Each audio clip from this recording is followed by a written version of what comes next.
உயிர் வளர்த்திடும் தூய பூமி தாய்மடி என தாங்கும் பூமி குளிரும் பூமி காவல் தெய்வம் நம்ம பூமி இது அழகிய விவசாய பூமி.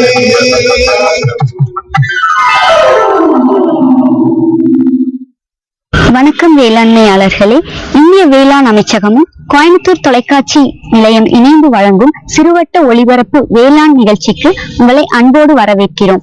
முதலில் சிந்தனை பெட்டகம். தங்கத்திலே ஒரு குறை இருந்தாலும் தரத்திலே குறைவதுண்டோ, உங்கள் அங்கத்திலே ஒரு குறை இருந்தாலும் அன்பு குறைவதுண்டோ என்னும் கண்ணதாசன் பாடலோடு துவங்குகிறோம். இப்போது வேளாண் செய்தி அறிக்கை.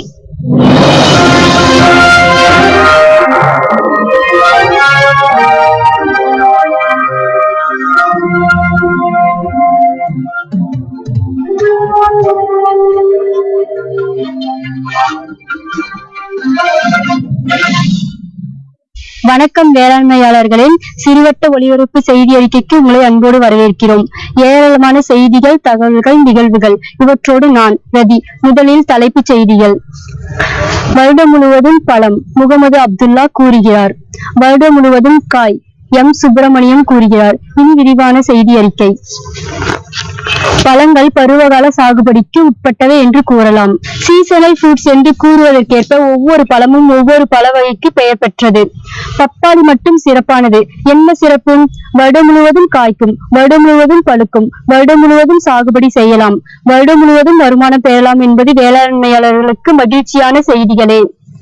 மேட்டுப்பாளையம் அண்ணாஜி ராவ் சாலை பகுதியைச் சேர்ந்த முன்னோடி வேளாண்மையாளர் எஸ் முகமது அப்துல்லா பப்பாளி சாகுபடி குறித்து பகிர்ந்து கொள்கிறார். பப்பாளி அப்படின்னு சொல்லும்போது எல்லாருமே விரும்பி சாப்பிடும். அதுல நிறைய சத்துக்கள் இருக்கு. இந்த பப்பாளி சாகுபடியில என்னென்ன நிறைகள் எல்லாம் இருக்குது, அதனுடைய யுக்திகள் என்ன, அதனுடைய நுணுக்கங்கள் என்ன அப்படின்னு சொல்லி நம்ம முகமது அப்துல்லா அவருடைய தோட்டத்துலதான் இப்ப வந்து நம்ம பேசிட்டு இருக்கோம். இதை பத்தி மேலும் அவரே சொல்ல நம்ம கேட்கலாம். வணக்கம் அப்துல்லா, சொல்லுங்க. வணக்கம். நீங்க எத்தனை நாளா வந்து பப்பாளி சாகுபடி பண்ணிட்டு இருக்கீங்க? நான் ஒரு 7 வருஷமா பப்பாளி சாகுபடி பண்ணிட்டு இருக்கீங்க. 7 வருடமா பண்றீங்க. இப்போ மற்ற பயிரை சாகுபடிக்கும் பப்பாளி சாகுபடிக்கும் வருமானம் உங்களுக்கு எப்படி இருக்கு? மற்ற சாகுபடிக்கும் இதுக்கும் 100% திருப்திகரமா பப்பாளி இருக்குது. அப்படிங்களா? சரி, ஓகே. இப்ப வந்து சராசரியா ஒரு ஏக்கராக்கு பயிரிடும் பொழுது எவ்வளவு நாற்றுகள் வைப்பீங்க நீங்க? அதாவது 7க்கு 7 வைக்கும் போது 900 நாற்றுகள் ஒரு ஏக்கருக்கு சராசரியா பிடிக்குதுங்க. இந்த நாத்து எப்படி நீங்க எங்க வாங்குறீங்க, என்ன வெரைட்டி வைக்கிறீங்க? இதுல பாத்தீங்கன்னா பப்பாளியில 2 வகை இருக்குது. அந்த 2 வகையில இருக்கிறது பாத்தீங்கன்னா ஒண்ணு வந்து ஜிண்டால் வந்து மஞ்சள் ரகம், இது ஈஸ்ட் வெஸ்ட் கம்பெனியோட இது. இன்னொன்னு பாத்தீங்கன்னா ரெட் லேடி அப்படின்னு, அது வந்து சிவப்பு இருக்கும். இது ரெண்டுமே வந்து இம்போர்ட்டட் சீட்லிங்கா இருக்குங்காட்டி வந்து காய்கள் வந்து அதிகமா பிடிக்கும். அதே நேரத்துல வந்து தரமான நாற்றுகளை இதை உற்பத்தி பண்ண முடியும். அந்த மாதிரி. ஆமா, சரிங்க. இப்ப வந்து 900 நாத்து பிடிக்கும்னு சொல்றீங்க ஒரு ஏக்கராக்கு. ஒரு நாத்து வந்து என்ன விலைக்கு வாங்குறீங்க? இப்போ எங்களுடைய சொந்த நர்சரி நாங்க உற்பத்தி பண்ற காரணத்தினால வந்து ஒரு 15 ரூபாய்க்கு இந்த நாத்துக்கு 15 ரூபா. அப்ப வந்து 900 நாத்து அப்படின்னு சொல்லும் பொழுது கிட்டத்தட்ட ஒரு 13,000 14,000 அந்த இதுக்கு வந்துடும். இப்ப நீங்க 900 நாத்து வைக்கிறீங்க. இது வந்து உங்களுக்கு ஈல்டு அப்படின்னு சொல்லும் பொழுது எப்ப இருந்து உங்களுக்கு ஈல்டு கொடுக்க ஆரம்பிக்குது? இப்ப நாத்து நடவு பண்ணதுல இருந்து ஒரு 6.5 மாசத்துல இருந்து 7ஆம் மாசத்துல நம்ம காய் பறிக்க ஆரம்பிச்சிடலாம். அப்படி பாத்துட்டீங்கன்னா ஒரு ஏக்கராக்கு அப்படின்னு சொல்லும் பொழுது நீங்க எத்தனை நாளைக்கு உடவு பொறிப்பீங்க? இப்ப பாத்தீங்கன்னா காய் பறிப்பு 7ஆம் மாசத்துக்கு அப்புறம் பாத்தீங்கன்னா ஒரு 7ல இருந்து 10 நாளைக்கு ஒரு பறிப்பு, அதாவது மாதத்துக்கு குறைஞ்சது 3 பறிப்பு அல்லது 4 பறிப்பு வந்து கண்டினியூவா கிடைச்சிட்டே இருக்கும். இப்ப வந்து அந்த மாதத்திற்கு 4 பறிப்பு பறிப்புங்கிறீங்க. ஒரு மாதத்திற்கு 4 பறிப்புல சராசரியா உங்களுக்கு எவ்வளவு டன் கிடைக்குங்க? இப்போ சராசரியா வந்து பாத்தீங்கன்னா குறைஞ்சபட்சம் வந்து ஆயுள் காலம் அப்படின்னு பத்தாளோட ஆயுள் காலம்னா பறிப்பு, அதாவது பறிப்புக்கு ஸ்டார்ட் பண்ணதுல இருந்து அதாவது 7ஆவது மாதத்துல இருந்து அதாவது அதுல இருந்து ஒரு 1.5 வருடத்தும் நம்ம கணக்கு வைக்கிறோம். அப்படி பார்த்து பார்த்தோம்னா ஆவரேஜா ஒரு 4 டன்ன்றது வந்து 4 டன்ல இருந்து 5 டன் வரைக்கும் மாதத்துக்கு 5 டன் வரைக்கும் கிடைக்கும். கண்டிப்பா. இன்னைக்கு மார்க்கெட் மதிப்பு பிரகாரம் ஒரு டன்னோட விலை என்ன ரேட்டுக்கு போகுது? அதாவது இன்னைக்கு மார்க்கெட் நிலவும் அப்படின்னு பாத்தீங்கன்னா 7 ல இருந்து 8 ரூபாய் இருக்குது. ஆனா சராசரியா வைக்கும்போது 8 ரூபாய் விலை வைக்கலாம். 8 ரூபாய் விலை. அப்ப வந்து 5 டன் அப்படின்னு சொல்லும் போது கிட்டத்தட்ட 40,000 ரூபாய் ஒரு மாதத்திற்கு சம்பாதிக்கும். இந்த 40,000 ரூபாய் வருமானம் அப்படின்னு சொல்லும் பொழுது தொடர்ந்து உங்களுக்கு 1.5 ஆண்டுகள் வந்து பலன் கொடுத்துக்கிட்டே இருக்கும். கண்டிப்பா கிடைக்கும். அதுக்கு உண்டான தேவைகளை வந்து மரத்துக்கு தேவையானவங்க நம்ம பூர்த்தி செஞ்சுக்கிட்டே இருந்தோம்னா கண்டிப்பா இந்த இது கிடைக்கும். ரெண்டாவது இதுல என்ன பிரச்சனை அப்படின்னு பாத்தீங்கன்னா இதுல வந்து பப்பாளிக்கு உண்டான பிரச்சனைகள் என்னன்னா களிப்பூச்சி ஒண்ணு இருக்குது, அதாவது மாவு பூச்சி அப்படின்னு சொல்றோம், அதை கண்ட்ரோல் பண்ணணும். அப்புறம் இதுக்கு வந்து வேறு நாத்துல உற்பத்தி பண்ணி வரும்போது வேர்ப்புழு தாக்கம் இருக்குது, அதை கண்ட்ரோல் பண்ணணும். மற்றபடி அவ்வளவுதான். மற்றபடி இந்த இலை சுருக்கம் மற்றபடி வைரஸ் தாக்குதல் அதுக்கு இந்த மருந்துகள் கொடுக்கும்போது ஆட்டோமேட்டிக்கா அதாவது மற்ற பயிர்களை காட்டிலும் இதுல வந்து நோய் தாக்குதல் மற்றும் குறைகள் அப்படின்னு சொல்லி பார்க்கும்போது குறைவா இருக்குன்னு சொல்றீங்க. இல்ல, குறைவாக இருக்குது. அதை வந்து கண்ட்ரோல் பண்ணக்கூடிய அளவுக்கு இன்னைக்கு வந்து யுக்திகள் வந்துருச்சு. அதே நேரத்துல தண்ணி வந்து பாத்தீங்கன்னா வெகு குறைவான அளவே இதுக்கு போதுமானது. சில ஏரியாவெல்லாம் பாத்தீங்கன்னா ரொம்ப ட்ரையா இருக்கும், இல்லைன்னா வந்து கொஞ்சம் அளவு நீர் தான் இருக்கும். அந்த ஒரு குறைவான ஒரு தண்ணி இருக்கக்கூடிய பகுதியில இது நல்ல பயிரிடலாங்களா? நிச்சயமா பயிரிடலாம். இது எத்தனை நாளைக்கு ஒரு தண்ணி விடணுங்கிறீங்க? அதாவது 7 நாள்ல இருந்து 12 நாளைக்கு ஒரு தடவை தண்ணி விடலாம். அதாவது நாற்றுகள் நடவு பண்ண போது வாரத்துக்கு 2 தடவை தண்ணி தேவைப்படும், அவசியம் தேவைப்படும். அதுக்கப்புறம் வந்து ஒரு 4வது மாதத்துக்கு அப்புறம் வந்து ஒரு 7 நாள்ல இருந்து 10 நாள் பண்ணலாம். மரம் வளர்ந்து ஒரு 12 மாதத்தை கடக்கும் போது 12 நாளைக்கு ஒரு தடவை தண்ணி கொடுத்தாங்கன்னா போதுமானதா இருக்குது. இப்போ வந்து சிலதெல்லாம் பாத்தீங்கன்னா செம்மண்ணுக்கு வரும்பாங்க, சிலது வந்து கருமண்ணுக்கு வரும்பாங்க. இந்த பப்பாளி அப்படின்னு சொல்லும்போது எந்த மண்ணுக்கு உகந்தது? அதாவது செம்மண், சரளை மண் வந்து ரொம்ப உகந்ததா இருக்குது. அப்படி இல்லாம பொதுவா பப்பாளி வந்து எல்லா மண்ணுக்கும் வரக்கூடிய பயிரா இருக்குது. அதாவது பப்பாளியை பத்தி சொல்லணும் அப்படின்னு பாத்தீங்கன்னா பழங்களின் ராணி அப்படின்னு சொல்லுவாங்க. எல்லா சத்துக்களும் அடங்கி இருக்குது. குழந்தைகள் முதல் அதாவது வயதானவர்கள் வரைக்கும் எல்லாருமே சாப்பிடக்கூடிய பொருளா இருக்குது. குறைவான விலையிலும் கிடைக்கிற மாதிரி இன்னைக்கு அதிகமான மக்கள் பப்பாளி சாப்பிடக்கூடியவங்க இருக்காங்க. நம்ம முகமது அப்துல்லா அவர்கள் வந்து சொன்ன மாதிரி பப்பாளி அப்படின்னு சொல்லும் பொழுது ஒரு நல்ல சாகுபடி. அது மட்டும் இல்லாம இதுல வந்து ஒரு நல்ல ஒரு வருமானம் கிடைக்கக்கூடிய ஒரு பயிரா கூட இருக்குது. எனவே வந்து ஒரு விவசாயமே வந்து தங்களுடைய தோட்டத்துல குறைவான ஒரு நீர் இருந்தாலும் இந்த பப்பாளி சாகுபடியை வந்து தொடரலாம் அப்படிங்கிறது இவருடைய கருத்து. இந்த பப்பாளி சாகுபடியில உங்களுக்கு ஏதாவது சந்தேகங்களோ விளக்கங்களோ இருந்துச்சுன்னா கண்டிப்பா நீங்க முகமது அப்துல்லா அவர்களை தொடர்பு கொண்டு உங்களுடைய சந்தேகங்களுக்கான விளக்கங்களையும் கண்டிப்பாக பெறலாம். என்னுடைய பெயர் முகமது அப்துல்லா, 85A அண்ணாஜிராவ் ரோட், மேட்டுப்பாளையம். என்னுடைய தொலைபேசி எண் 96 55 49 32 34. ஒரு சிறிய விளம்பர இடைவேளைக்கு பின் வேளாண் செய்தி அறிக்கை தொடரும். இந்தாங்க, வேற ஏதாவது? போதும். இது என்னப்பா இவ்வளவு குறைவான ரசம் வருமா? விவசாயத்தை விட போறீங்களா?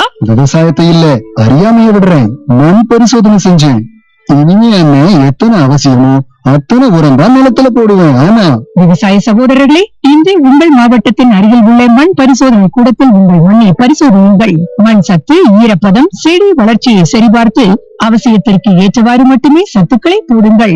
மேலும் சல்பர், ஜிங்க் மற்றும் போரோன் போன்ற நுண் சத்துக்களையும் சரிபார்க்க மறவாதீர்கள். ரசாயன உரம் மற்றும் ஆர்கானிக் உரத்தை சரியான முறையில் பயன்படுத்தி நில வளத்தை பராமரியுங்கள். உற்பத்தியை பெருக்குங்கள், செலவை குறையுங்கள், அந்நிய செலாவணியை சேமிக்க உதவிடுங்கள்.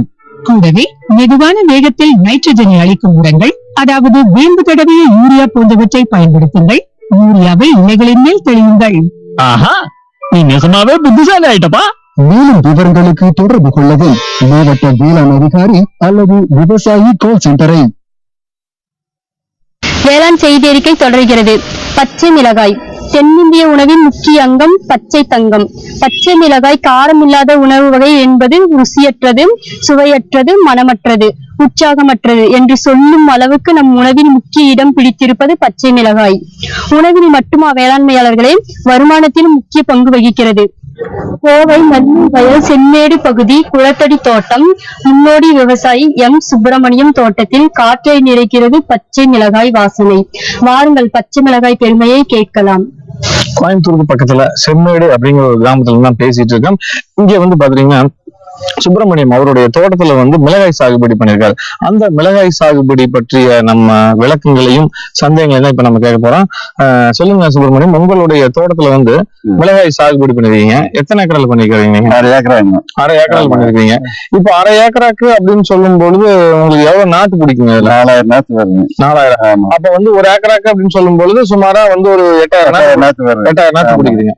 இப்போ இந்த 8000 நாத்துங்க நீங்க நாத்து வச்சதுல இருந்து எத்தனை நாள் கழிச்சு உங்களுக்கு வந்து ஈல்டு கொடுக்காரு? 2 மாசம் ஆயிருதுங்க. 60 நாள். இப்ப 1 ஏக்கராக்கு அப்படின்னு சொல்லும் போது எவ்வளவு கிலோ வரைக்கும் உங்களுக்கு வந்து அது ஈல்டு வருங்க? ஒரு இப்ப பொறிச்சது 2000 கிலோ பொறிச்சிருக்காங்க. சரிங்க. குறைய ஒரு டன் வரும் போல இருக்கு. இப்ப 200 கிலோ பொறிச்சிருக்கீங்க. ஆமா, 200 கிலோ தான் பொறிச்சிருக்கேன். சரிங்க. மாசத்துக்கு எத்தனை பொறிப்புங்க? மாசத்துக்கு 2 பறிப்பு வருங்க. சொல்றாங்க, நாங்க ஈல்டு கரெக்டா பின்னாடி போக என்னன்னு தெரியும். அப்ப வந்து சராசரியா 1 ஏக்கராக்கு அப்படின்னு சொல்லும் போது 1 டன் வருங்க. ஒரு டன் வருங்க. 1 டன் நல்லா ஈல்டு வந்தா 1 டன் வரும்னு சொல்றாங்க. சரிங்க. நல்லா இன்னைக்கு மார்க்கெட் மதிப்பு பிரகாரம் சரி. ஒரு டன் அப்படின்னு சொல்லும் போது என்ன விலைக்கு போகும்? இப்ப இருக்கிற இன்னைக்கு மார்க்கெட் கிலோ 40 ரூபாய்க்கு போகணும். 40,000 ரூபாய் 40,000 ரூபாய் வருதுங்க. இந்த 40,000த்துல உங்களுக்கு செலவு போக எவ்வளவு நிக்கும்? செலவு போக ஒரு 35 ரூபாய் செலவு வருங்க. அது போக ஒரு 35 ரூபாய் இன்னைக்கு 40 ரூபாய் ஒரு 5 ரூபாய் வச்சுன்னா ஒரு 25 ரூபா. மார்க்கெட் நல்லா வந்து நிச்சயம் இல்லாட்டி வேணா டவுன் ஆகுங்க. இப்ப நீங்க போட்டுக்கிற இந்த மிளகா வெரைட்டி என்ன வெரைட்டிங்க? பிஜேன்னு சொன்னாங்க. புதுசா வெரைட்டி வந்துருக்குன்னு சொன்னாங்க. தண்ணி எல்லாம் எத்தனை நாளைக்கு விட? தண்ணி ஒரு வாரத்துக்கு ஒரு தண்ணி விட்டா போதுங்க. மத்த பயிர் மாதிரி அதிகப்படியான தண்ணி தேவையில்லைங்க. எங்களுக்கு கொஞ்சம் கருப்பான ஈரம் தாங்க, ஒரு வாரம் விட்டா ஈரம் இருக்குங்க. தண்ணி கஷ்டம் இருக்கிறதுனால தண்ணி பிரச்சனை இல்லைங்க. சரிங்க. இப்போ இந்த மிளகாய் வந்துங்க எந்த வகையான நோய் வந்து தாக்கும்னு சொல்றீங்க? நோய் ஒண்ணு பெருசா எங்க ஒண்ணு தாக்குறீங்க, புதுசான ஒண்ணு வரலீங்க. வேற மாதிரி வந்து அதுக்கு மருந்து அடிச்சிருக்காங்க. வேற ஒண்ணு என்ன மாதிரி மருந்து எல்லாம் கொடுக்குறீங்க? ப்ளூ காப்பர் கொடுத்தாங்க அடிக்கிறதுக்கு. அது காம்பினேஷன் போட்டு அடிச்சுங்க. அந்த மாதிரி பண்ணுவாங்க. இப்ப நீங்க ட்ரிப் போட்டிருக்கீங்களா இல்ல அப்படியே தண்ணி வாய்க்கால் பாசனம் தானுங்க? ட்ரிப் இல்லைங்க, வாய்க்கால் பாசனம் அப்படி பண்ணி விட்டாங்க. இப்போ இதுல வந்து நீங்க பொறிக்கிற செலவுல உங்களுக்கு சேர்ந்தீங்களா இல்ல வியாபாரி வந்து பொறிச்சிருக்காங்க? நாங்க பொறிச்ச மார்க்கெட் கூட கிலோ ரேட்டு ஆக்சின் போட்டு கிலோ ரேட்டு கொடுப்பாங்க. எங்க இருந்து வியாபாரிகள் வந்து எடுத்துட்டு பூலூர் சந்தைக்கு இங்க டெம்போ ரெகுலரா வருவாங்க. வண்டியில போட்டுவிட்டு அவங்க அங்க ஆக்சின் விட்டு கிலோ ரேட்ல கொடுப்போம். இப்போ நீங்க வந்து மிளகாய் சாகுபடி பண்றீங்க. சாகுபடி பண்ணி பிடிச்ச பின்னாடி ஒரு வருஷம் 1.5 வருஷம் உங்களுக்கு ஈல்டு வருது. அந்த ஈல்டு கிடைச்சதுக்கு பின்னாடி மறுபடியும் நீங்க மிளகா போடுவீங்க இல்ல மாத்து பயிர் போடுவீங்க? மாத்து பயிர் தான். அடுத்து வாழை போடலான் இருக்கேன். நம்ம உள்ள ஊடு பயிர் பாக்கு வச்சிருக்கேன். அடுத்து வாழை மாத்தலான் இருக்கேன். அதே கன்னியா பண்ண முடியாது. நீங்க வந்து ஊடு பயிரை வந்து பாக்கு வச்சிருக்க பாக்குன்னு போட்டு பாக்கு நல்லா வளர்ந்துச்சுன்னா வந்து நிழல் கொடுக்கும். வேணா அதுக்கு அது மாதிரி அப்புறம் வாழை போட்டு அடுத்து கரெக்டா இருக்குங்க. அந்த மாதிரி பண்ணுவாங்க. இது வந்து இதெல்லாம் வேற இதுல ஊடு பயிர் பண்ணலாங்களா? ஊடு பயிர் இதுல வாழை போடலாங்க. அப்படியே லாங் கிராப் அது நிழல அமுத்தி போடுங்க. கொஞ்ச நாள் காய்க்கு அது கொஞ்சம் நிழல் வந்து வாழைக்கணும். அதனால போட கொஞ்சம் சிரமமா இருக்கு. மேக்சிமம் தனியா போட்டுறது முன்னாடி போடுறோங்க. அந்த மாதிரி சொல்லலாம். சரிங்க. இப்ப வந்து இந்த மாதிரி மிளகாய் சாகுபடியில வந்து இப்ப நீங்க வந்து போட்டுருவீங்க. அதுல வந்து நிறை குறையா அப்படின்னு சொல்ல போனா நீங்க எதை சொல்லுவீங்க? நீங்க குறைன்னா பூ டைம்ல எல்லாம் கொஞ்சம் மழை கரெக்டா இருக்கணும். அச்சுமா வந்தா பூ விழுந்துரும். பூ தங்கறதுக்கு மழையா கொஞ்சம் கம்மியா இருக்கணும். அதிகமா அடிச்சோம்னா பூவில் வந்து மறுபடி பிடிக்கிறதுக்கு டைம் எடுக்கும். இப்ப இதுக்கு வந்து தட்பவெப்ப நிலை அப்படின்னு சொல்லும்போது எப்படி மிதமா இருக்கணுமா? வெயில் இருந்தாலும் தாக்கு பிடிச்சிங்களா? மிதமா இருக்கா. வெயில் இருந்தாலும் பிரச்சனை, மழை இருந்தாலும் மிதமான வெப்பம் இருக்கணும். பெரிய மழை அதிகமான காய்ச்சலும் இருக்கக்கூடாது அப்படின்னு சொல்றீங்க. இப்போ இதுக்கெல்லாம் வந்து பாத்துட்டீங்கன்னா மிளகா வந்து இந்தந்த பருவத்துலதான் போடணும், இந்தந்த மாசத்துலதான் போடணும் அப்படின்னு சொல்லி கணக்கு இருக்குங்களா? இப்ப ஐபட் வரதுனால எந்த சீசன் வேணா போட்டுருக்கோம். குறிப்பிட்ட டைம்ல போட்டிருந்தேன். நாட்டு வெரைட்டி இருக்கும்போது இப்ப எல்லா சீசனும் வைக்கிறாங்க. அதனால எந்த சீசன் வேணா போட ஒன்றும் பிரச்சனை இல்லை. இப்ப நீங்க போட்டது வந்து ஹைபிரிட் தான். இப்ப வந்து பாத்தீங்கன்னா மிளகா அப்படின்னு சொல்லும்போது பச்சை மிளகா இருக்குது, நம்ம காய வச்சு சிகப்பு வர மிளகாயும் கொடுக்குறீங்க. இப்போ இந்த மாதிரி கொடுக்கும்போது விலை வித்தியாசம் கூடுதலா வருங்களா? விலை கொஞ்சம் ரேட் கிடைக்க கொஞ்சம் வச்சது மார்க்கெட் வரும்போது ரைஸ் ஆகும்போது விற்கலாங்க. அது 80-100 ரூபாய் வரைக்கும் போக நல்ல மிளகாய் 100 ரூபாய் வரைக்கும். இப்ப நீங்க அந்த மாதிரி எல்லாம் வந்து செய்யலீங்க? இருக்க கொஞ்சம் அளவா பண்றாங்க. கொஞ்சம் லிமிட்டா அந்த சிவப்பு மிளகாய் மட்டும் வச்சு வேற எடுத்து பண்ணிட்டு இருக்கேன். பச்சை மிளகாய் இது வர மிளகாய் இப்ப வச்சப்புறம் மார்க்கெட் வந்தா கொடுத்துடலாம். அந்த மாதிரி கொடுத்துருவாங்க. சரிங்க. இப்ப வந்து இந்த மிளகா அப்படின்னு சொல்லும் பொழுதுங்க கருமண்ணுக்கு தான் வருங்களா இல்ல வந்து செம்மண்ணுக்கு வருமா இல்ல இந்த பகுதியில மட்டும்தான் வரும் அப்படிங்கறதெல்லாம் கணக்குல? அதெல்லாம் இல்லைங்க. மழை கொஞ்சம் அதிகமா இல்லாம இருக்கும். கருமண் பாகமா இருந்ததுன்னா மழை தண்ணி ஆயிடுச்சா வேற வரும். அதனால அளவுக்கு செம்மண் மழை கிழமை தான் இருக்கணும். கருமண் வந்து மழை கம்மியா இருக்கணும் சீசன். வச்சு மழை வந்தா வேற வழிகள் வந்துருங்க. இப்ப நீங்க இந்த நாத்துல எங்க வாங்குவீங்க? கம்மனூர் தொண்ணூறு கம்மனூர் பண்ணையில வாங்கிட்டு வந்தீங்க. அந்த பகுதி நேரத்தை வச்சிருக்காங்க. இங்க டிமாண்ட் வந்து அப்ப வந்து பொதுவா வந்து இந்த மிளகாய் சாகுபடி வந்து எல்லா விவசாயம் பண்ணலாம், நல்ல ஒரு தரமான வருமானம் கிடைக்கும். அதனால மார்க்கெட் நல்லா இருந்தா நல்ல வருமானம் நல்லா இருக்கு. அது ஒன்றும் பிரச்சனை இல்லைங்க. இப்ப நம்ம சுப்பிரமணியம் அவர் வந்து சொன்ன மாதிரி இந்த மிளகாய் சாகுபடி அப்படின்னு சொல்லும் பொழுது எல்லாமே வந்து பயிரிடலாம் அப்படின்னு சொல்லாரு. என்ன காரணம் அப்படின்னு கேட்டீங்கன்னா இந்த ஒரு ஏக்கராக்கு அப்படின்னு சொல்லும் பொழுது கிட்டத்தட்ட 8000 நாத்து வந்து பிடிக்குதுங்க. ஏக்கராக்கு 8000 நாத்து வந்து பிடிக்குது அப்படின்னு சொல்லாரு. இதன் மூலமா வந்து பாத்தீங்கன்னா 60 நாள் கழிச்சு ஈல்டு கொடுக்க ஆரம்பிக்குது. அந்த ஒரு ஈல்டு வந்து பாத்தீங்கன்னா ஒரு மாதத்திற்கு அப்படின்னு சொல்லும் பொழுது சராசரியாக வந்து 1 டன் கிடைக்குது அப்படிங்கிறாரு. அந்த 1 டன் அப்படிங்கிறது வந்து பாத்தீங்கன்னா இன்றைய மார்க்கெட் மதிப்பின் பிரகாரம் ஒரு 40,000 ரூபாய் வந்து வரைக்கும் கிடைக்குது அப்படின்னு சொல்லாரு. இந்த மிளகாய் சாகுபடியில உங்களுக்கு சந்தேகங்கள் விளக்கங்கள் வந்து கண்டிப்பா வரும். எப்படி நம்ம சாகுபடி பண்றது, இந்த மிளகாய் நாத்தை வந்து எங்க நம்ம வாங்குறது, அதுல வந்து நிறை குறைகள் என்ன, எப்படி எல்லாம் அதை பக்குவப்படுத்துறது, எப்படி எல்லாம் மருந்து கொடுக்கறது அப்படின்னு சொல்லி உங்களுக்கு நிறைய கேள்விகளும் விளக்கங்களும் ஐயங்களும் இருக்கலாம். இந்த வினாக்களுக்கெல்லாம் விடை வேணும் அப்படின்னு சொன்னா நம்ம சுப்பிரமணியம் அவர்கள் வந்து தொடர்பு கொண்டு அதற்கான சந்தேகங்களை நீங்க கண்டிப்பா பெறலாம். ஏதாவது விவசாய மிளகாய் சாகுபடி செஞ்சு ஏதாச்சும் சந்தேகங்கள் ஏதாச்சும் வந்தா என்னுடைய முகவரிக்கு அணுகலாம். முகவரி எண் 99 தொலைபேசி எண் 9789234282. மீண்டும் தலைப்புச் செய்திகள். வருடம் முழுவதும் விளையும் பழம் முகமது அப்துல்லா கூறுகிறார். வருடம் முழுவதும் விளையும் காய் எம் சுப்பிரமணியம் கூறுகிறார். இத்துடன் வேளாண் செய்தி அறிக்கை நிறைவடைகிறது. நன்றி, வணக்கம்.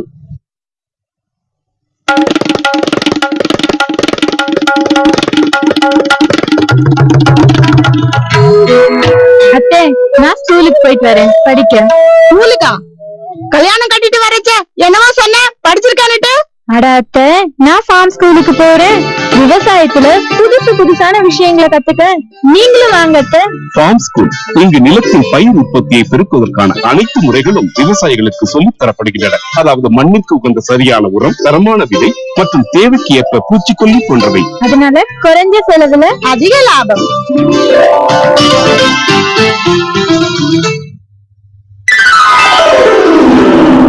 இது மாய பூமி, அழகிய விவசாய பூமி, வளர்த்திடும் நேர பூமி, உயிர் வளர்த்திடும் தூய பூமி, அழகிய விவசாய பூமி, தாய்மடி என தாங்கும் பூமி, தொப்பில் கொடி நம்ப பூமி, தேவம் நம்ம பூமி, இது அழகிய விவசாய பூமி.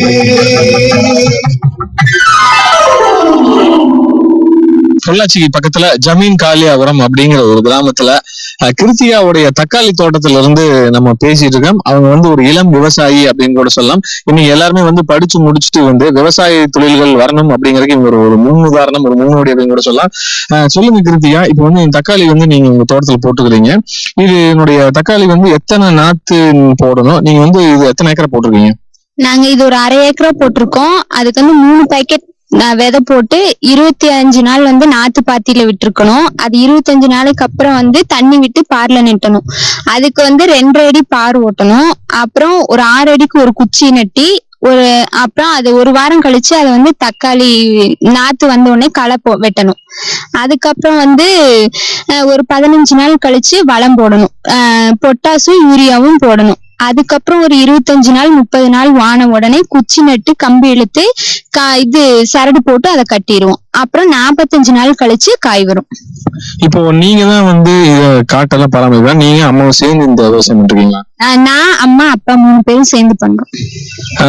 அக்கா சொல்லுங்க, நீங்க வந்து இந்த தக்காளி வளர்க்கல, ஆப்பிள் தக்காளிக்கும் இப்ப நாட்டு தக்காளிக்கும் இது வளர்க்கறதுல பயிர் பண்றதுல என்ன ஒரு நிறை குறைகள்? எல்லாம் ஒரே மாதிரிதான் இருக்குங்க. ஆனா அதை விட இது நல்ல மகசூல் வருதுங்கிறதுக்கு வேண்டி நாங்க இது இந்த ரகத்தை வச்சிருக்கோங்க. அது இந்த ஏரியால அது ஹைபிரிட் இழுக்கிறது இல்லைன்னு சொல்லிட்டுங்க, இது வந்து நல்லா இழுக்கு போகுதுன்னு சொல்லி இந்த ரகம் வச்சிருக்கோங்க. இப்ப நீங்க போட்டுக்கிற இந்த தக்காளி வந்து என்ன வெரைட்டி? இது வந்து நாட்டு தக்காளி. இது வந்து சாகர்னு சொல்லுவாங்க இந்த விதைக்கு பேரு. இந்த வருஷம் தான் புதுசா வந்து இது வந்திருக்கு. இப்போ வந்து பாத்துட்டீங்கன்னா தக்காளி விதையை வச்சு எத்தனை நாள்ல வந்து உங்களுக்கு ஈல்டு கிடைக்குது? இது வந்து 45 நாளையில ஈல்டு வந்துருங்க. ஒரு 60 நாளும் போது நல்லா வந்துருக்கு காய். இப்போ 60 நாள்ல வந்து நீங்க பொறிக்கிறீங்க. 60 நாள்ல இருந்து எத்தனை நாள் வரைக்கும் உங்களுக்கு வந்து அறுவடை வந்துட்டே இருக்கும்? 60 நாள்ல நல்லா வர்றதுக்கு ஆரம்பிச்சதுன்னா குறைஞ்சது அதுல இருந்து ஒரு 3 மாசத்துக்கு பொறிச்சிட்டு இருக்கலாங்க காய் கண்டிப்பா. இப்ப 3 மாசம் நீங்க பொறிக்கிறீங்க. 3 மாசத்துல வந்து உங்களுக்கு எத்தனை பொறிப்பீங்க? ஒரு 40 தடவை பொறிப்பீங்க. இப்ப வந்து பாத்தீங்கன்னா இப்ப நீங்க 1/2 ஏக்கரா போட்டுக்கிறேங்கிறீங்க. இப்ப 1/2 ஏக்கரால வந்து இப்ப 45 நாள் கழிச்சு சுமாரா வந்து ஒரு வெட்டுக்கு ஒரு நாள் விட்டு ஒரு நாள் நீங்க வந்து காய் பொறிக்கிறீங்க. எவ்வளவு சுமார் எத்தனை கிலோ உங்களுக்கு கிடைக்கும்? அது வந்து இப்ப ஸ்டார்டிங் ஆரம்பிக்கும் போது ஒரு 100ல இருந்து 150 கிலோ கிடைக்கும். நாங்க வந்து இங்க பாக்ஸ் கணக்குல இருக்கிறதுனால ஒரு 60 நாளுங்கும் போது ஒரு 60 பாக்ஸ் அந்த மாதிரி வரும். இப்போ நீங்க வந்து பாத்தீங்கன்னா இப்ப இந்த தக்காளி வந்து எப்படி சந்தைக்கு கொண்டு நீங்க வெளியே விக்கிறீங்க, அவங்க வந்து இதை எடுத்துட்டு வராங்க? வண்டி இருக்குங்க வேலந்தாவளையும் 10 கிலோமீட்டரு. அங்க கொண்டு நாங்க இது வியாபாரம் பண்ணிடுறோம். இன்னைக்கு மார்க்கெட் ரேட்டு பிரகாரம் தக்காளி வந்து ஒரு பெட்டி வந்து என்ன விலைக்கு போகுது? ஒரு பெட்டியில எத்தனை கிலோ வைப்பீங்க? ஒரு பெட்டிக்கு பாத்தீங்கன்னா 15 கிலோ வருங்க. அது வந்து இப்ப 100ல இருந்து 120 வரைக்கும் போயிட்டு இருக்குங்க. 120 ரூபா வரைக்கும் ஒரு கிலோ போயிட்டு இருக்குது. இப்போ வந்து பாத்தீங்கன்னா இந்த இதுல கம்பி எல்லாம் கட்டுறீங்க இல்லைங்களா? இந்த கம்பி கட்டி இந்த குச்சி எல்லாம் வந்து நட்ட வச்சிருக்கிறீங்க. இதுக்கெல்லாம் வந்து உங்களுக்கு 1/2 ஏக்கராக்கு வந்து எவ்வளவு செலவாகுங்க? 1/2 ஏக்கரா வளம் உங்களுக்கு அந்த களை வெட்டுற செலவுல இருந்து பாத்தீங்கன்னா குறைஞ்சது ஒரு 20,000 செலவாகுங்க.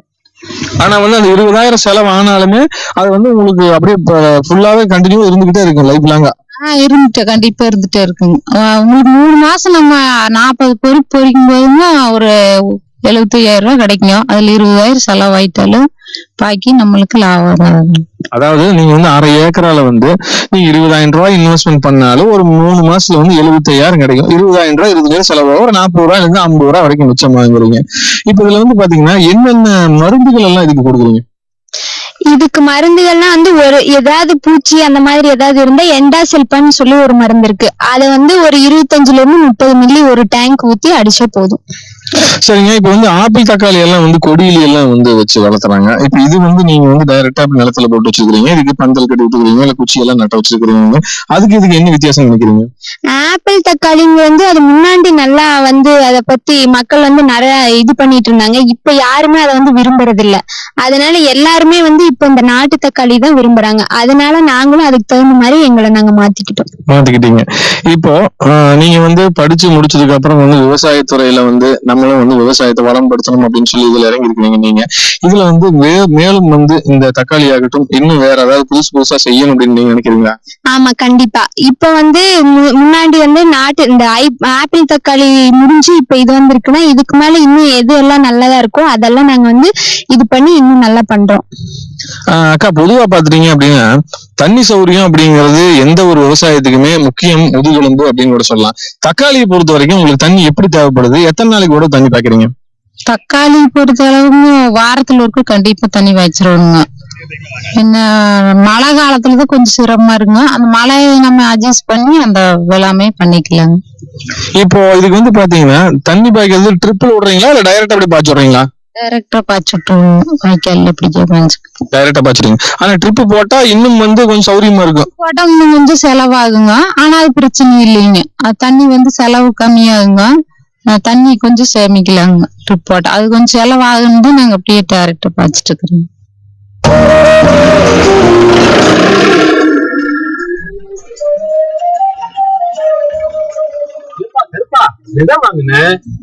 பூச்சி மருந்து வாங்கினேன், இப்ப உரம் வாங்கியிருக்க. இவ்வளவுத்துக்கும் பணம் எங்க இருந்துப்பா வருது? முருகா, இப்ப நான் பணத்தை பத்திதான் கவலையே பறதில்ல. ஏன்னா என்கிட்டதான் கிசான் கிரெடிட் கார்டு இருக்கு. கார்டு? இது என்னப்பா? அதாவது இது பேங்க்ல குடுக்குறாங்க. இந்த கார்டை வச்சுக்கிட்டு ஒரு குறிப்பிட்ட தொகைக்கு நம்ம நிலத்துக்கு என்னென்ன சாமான் தேவையோ. அப்படியா? எனக்கும் ஒரு கார்டு வாங்கி கொடுப்பா. அப்படியா?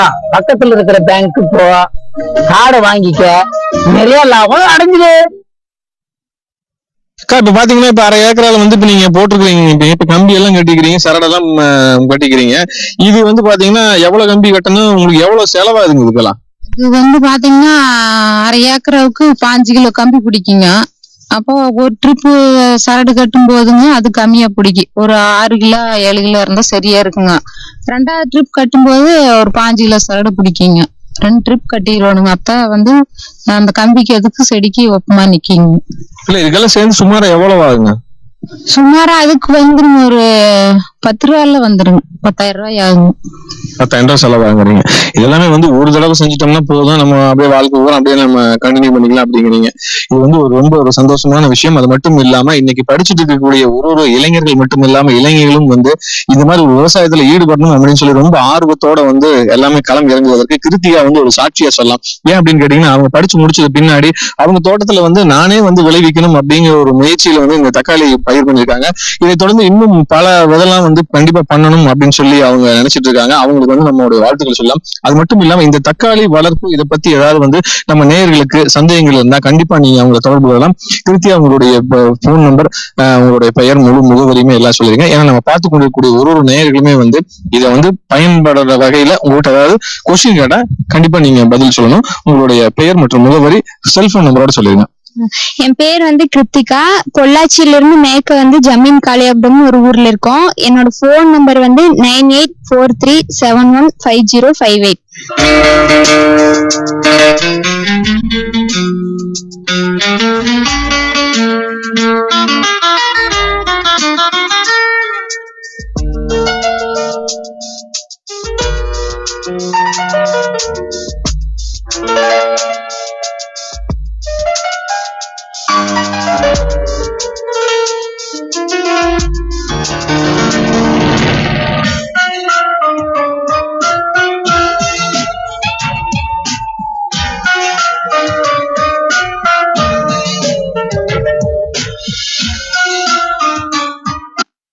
சரிங்க சரிங்க.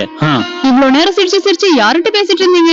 விவசாயிகள் கால் சென்டர் நிபுணர்கிட்ட பயிர்கள் பத்தி யோசனை கேட்டுட்டு இருந்தேன். காலையில சரி, மதியானம் கூடவா? விவசாயிகள் கால் சென்டர் காலையில 6 மணில இருந்து ராத்திரி 10 மணி வரை திறந்திருக்கும். ஞாயிற்றுக்கிழமை கூடவா? ஆமா, வருஷத்துல 365 நாளும் திறந்திருக்கும். விவசாயம் சம்பந்தப்பட்ட பிரச்சனைகளுக்கு தங்கள் மொழியில் உடனே தீர்வு பெற இந்தியாவில் எங்கிருந்தும் எந்த போன் மூலமும் தேசிய ஹெல்ப்லைன் நம்பர் 1800-180-1551 தொடர்பு கொள்ளவும்.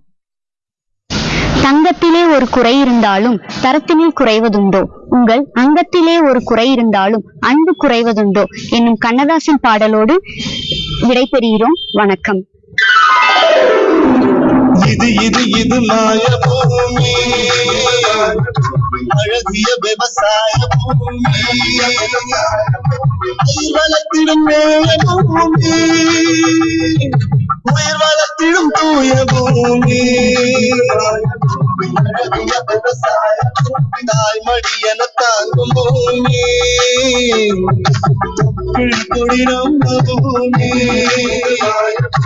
அழகிய விவசாய பூமி, காவல் தெய்வம் நம்ம பூமி, இது அழகிய விவசாய பூமி.